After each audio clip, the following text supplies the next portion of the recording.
6ぐらいですね。ああ、26。今ぐらい。そんくらいじゃないですかね。多分、この辺りも大丈夫ですよ。あ、そうなんだ。前の腹に。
話し合い活動は新型コロナウイルスのこの放送早終わってくるから。こ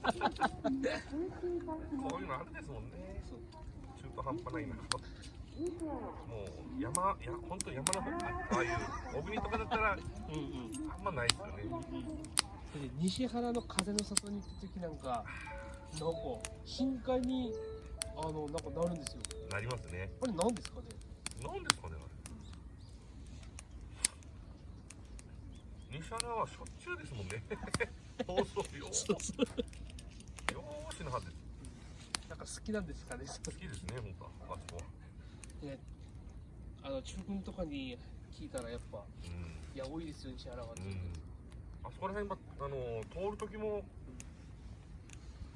ようなんか放送しようですよ。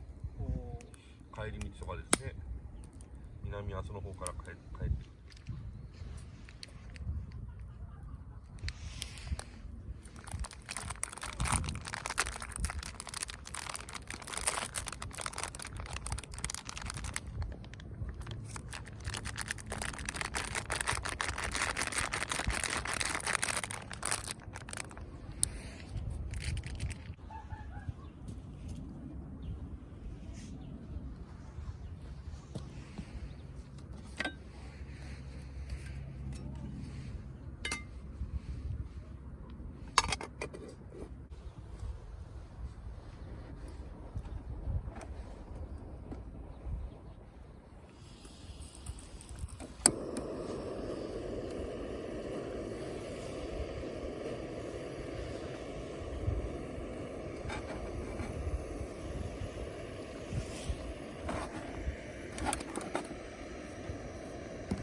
風もだいぶなくなったみたいですね。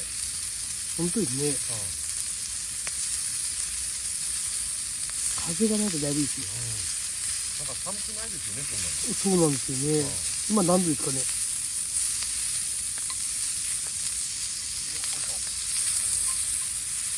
あ、だけどそれでも2度とか3度とか。これ以上下がらんですかね。あ、冷えるとしたらもう朝方ですよ。下がった。多分2度3度ぐらいを行ったり来たりです